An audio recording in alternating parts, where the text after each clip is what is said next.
came to my parents' house for a couple days while we're having plumbing work done at our house, and I was going to try to find my bucket hat from the mid-late 90s.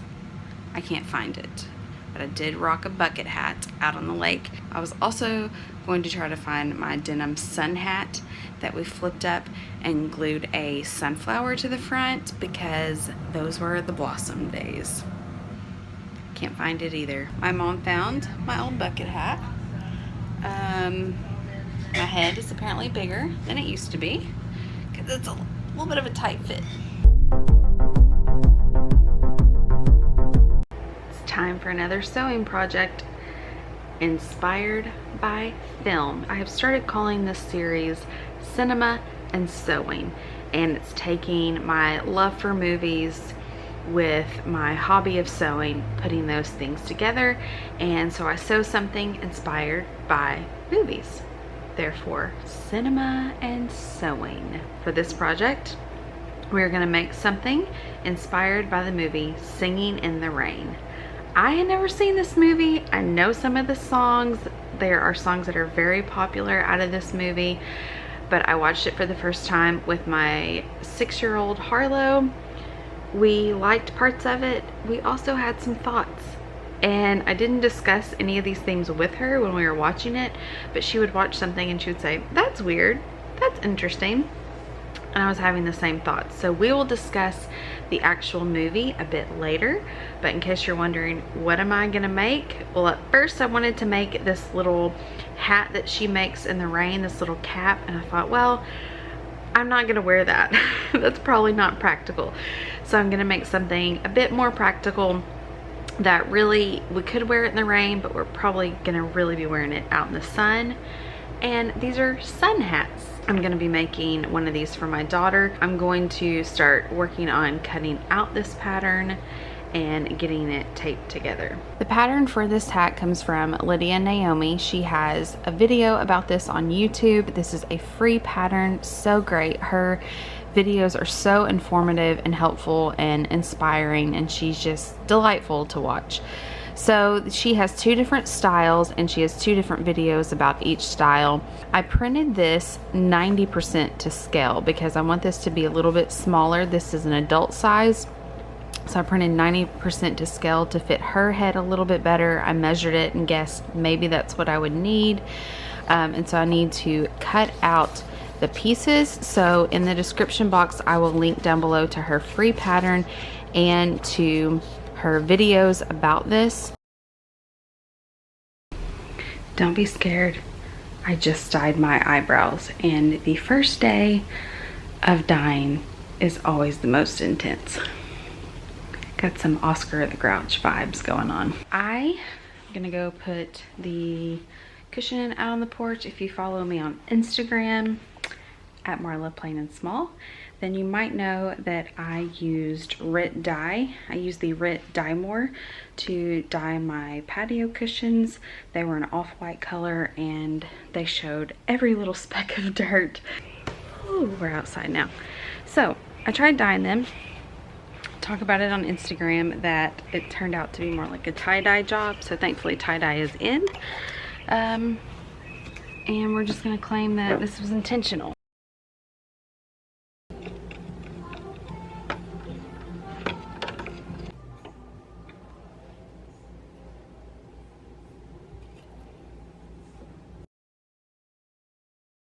If you are a die-hard fan of the movie Singing in the Rain, and you think that it is musical film perfection, you might want to skip my commentary on this movie.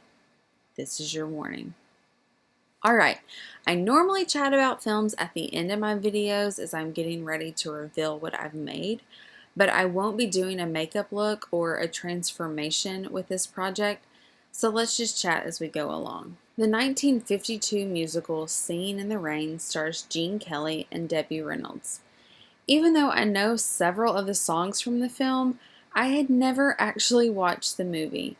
So many of the songs are icons on their own, so it's almost as though you think you've seen the movie until you realize you don't know the plot, so maybe you haven't actually seen the movie At least that was my experience. So I bundled up in bed to watch it with another musical lover, my 6-year-old daughter. A really loose explanation of the plot is there are silent film stars in the late 1920s that are having to transition to talking picture films. They're having to learn how to talk properly. And I use the word properly with quotations. This was a reality of the time. Have you ever wondered why so many actors from old Hollywood sounded a particular way? And have you wondered if that's really what people sounded like back then? Actors were taught to speak in an accent that seemed proper and how you would imagine the upper class to sound. It was called the transatlantic accent. Hollywood studios didn't want actors to have regional accents. We see that in Singing in the Rain with the character Lena Lamont. She's a famous silent film star who can't make the jump to talking pictures because of her country accent. We very wrongly associate a country accent with ignorance and stupidity, with a lack of class. This film makes you feel okay about not liking her accent because, after all, she's the villain. She's mean to the adorable Kathy, played by Debbie Reynolds. Here's the thing though, this was a very real situation that ended a lot of careers. Studios and audiences didn't want to hear people who had regional accents or who didn't sound like they imagined they would after years of watching them but not hearing them. Drew Barrymore's grandmother, Dolores Costello, was known as the goddess of the silent screen, but because of a lisp, she had trouble transitioning to talking pictures. Think of the mental and emotional toll that would take on a person. You're once beloved, but then thrown aside when you don't meet up to the expectations people have of you. An expectation that's based solely on the sound of your speech, something you were born and raised with.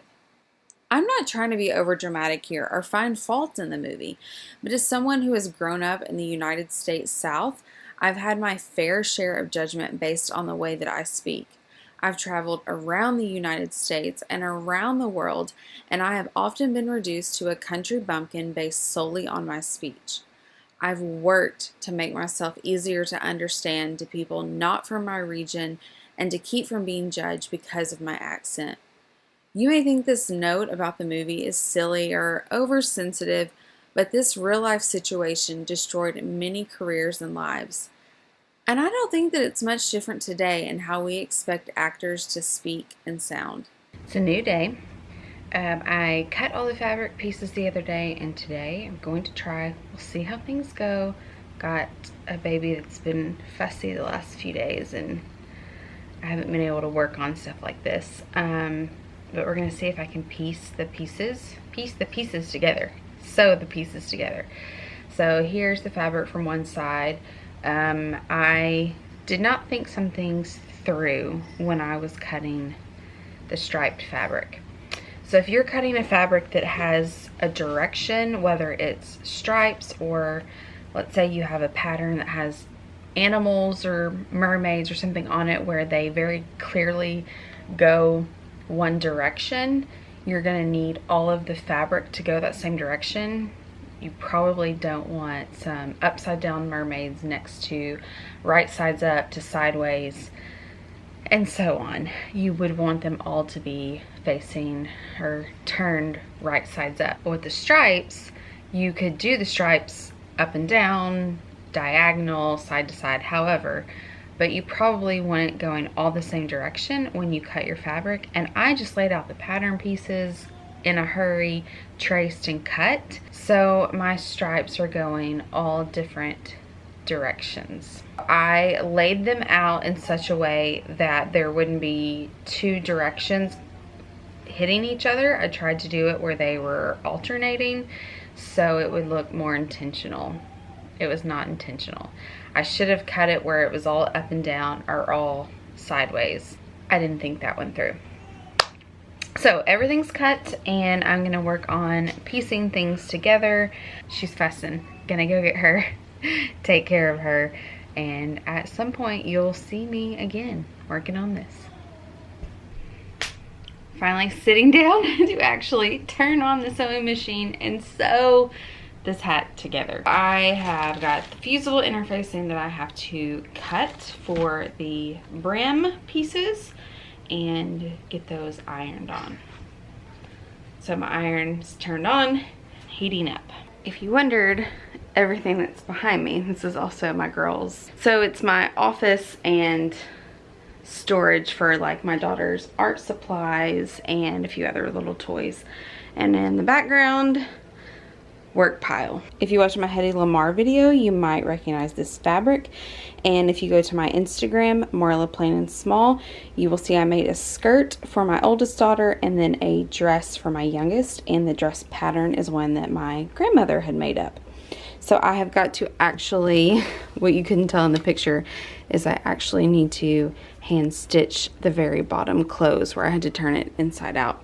And then I'm making a panel for the apron skirt pinafore that I did for my daughter at Christmas. That's also on my Instagram. And then a snap is needing to be repaired on my daughter's rain jacket. Stuff I need to get done and has been sitting here way too long. I've got the Lydia Naomi tutorial pulled up on YouTube. I'm gonna watch it and follow her step by step. My battery is flashing. It's about to die, but before I stop to go change a dirty diaper and change the battery, I thought I would show you. I have got the 2 hat pieces made, and then I'll be moving on to the brim and attaching these and all of that jazz.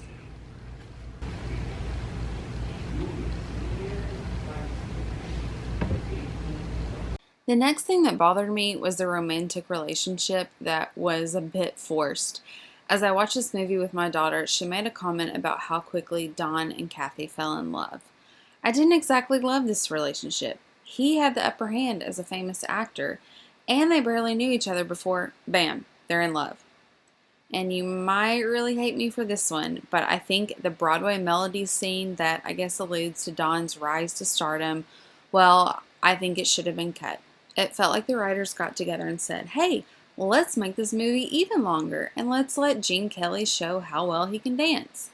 It's a total guess here, but maybe Gene Kelly pushed for this scene as director since it would highlight his talent.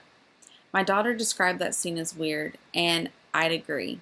It didn't add to the main plot of the movie. I love old movies. And I don't think they have to be compared to modern film standards.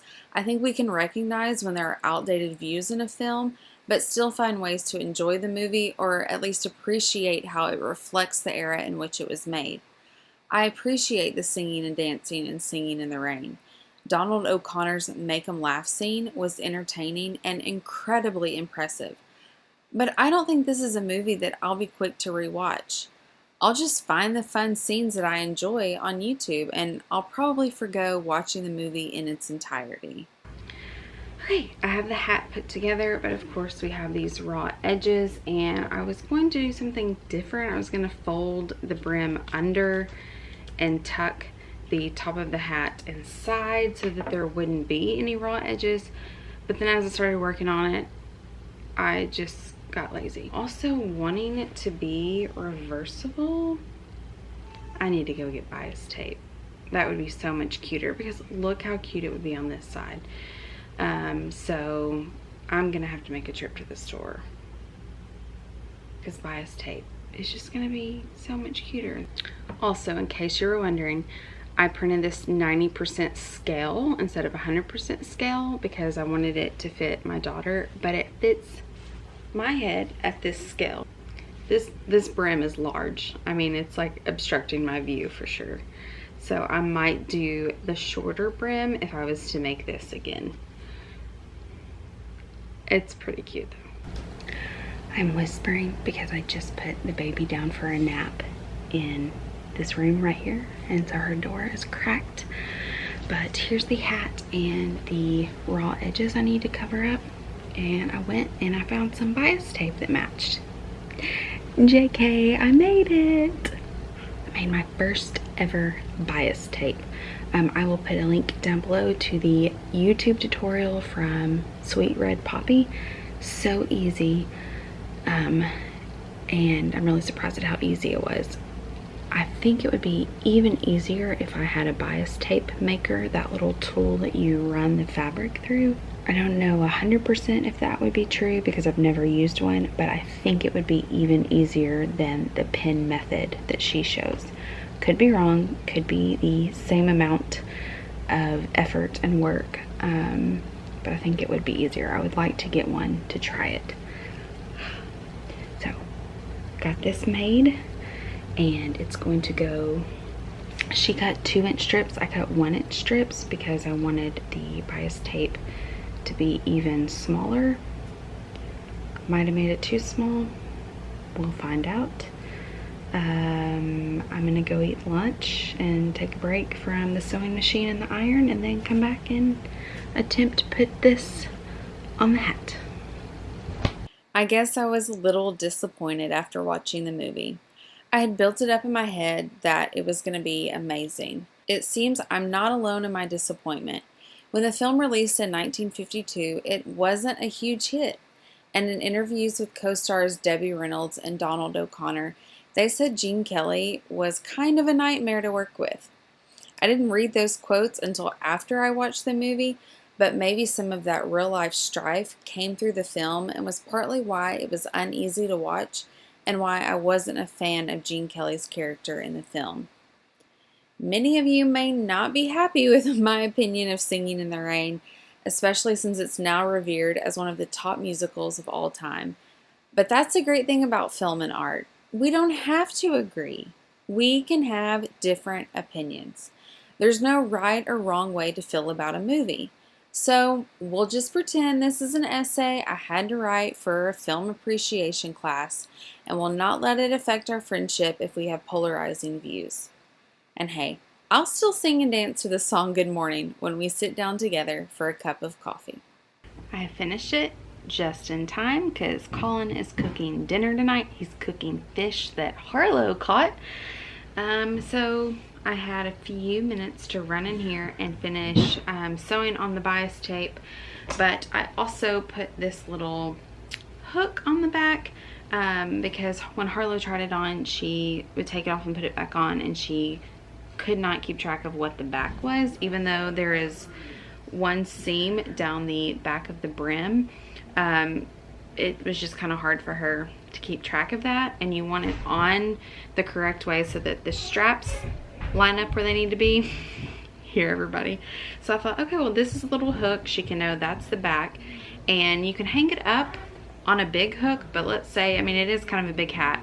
If you had a small hook that it wouldn't quite fit on, then you could hang it on this small little hook, and I just used more of the bias tape that I made. The hat is made, and my inner 90s child feels very accomplished. I don't throw my threads away one by one as I cut them. I just create this graveyard, and it collects nicely rather than like flicking them off my fingers into the trash. I just go towards this pile and the other ones attract, and then at the end you just, it's so easy to clean up. So goodbye, graveyard. It's also very fitting because it's raining outside, and they just told Alexa to play Singing in the Rain, and Colin doesn't know what I'm working on. It's just one of those songs that when it rains, you sing this song. Here is the finished hat, and I think this is the side I like the best. The stripes, even though they went all different directions, I think it worked out. And then it can fold up, tie it,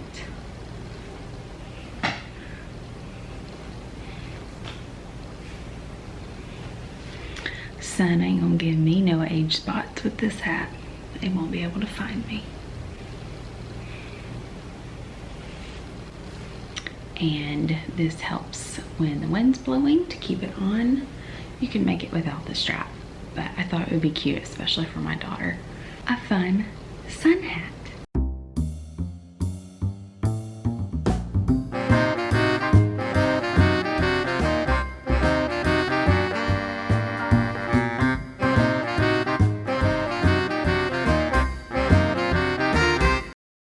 So how do you 90s kids feel about bucket hats and sun hats being back in style? Let me know in the comments what you think.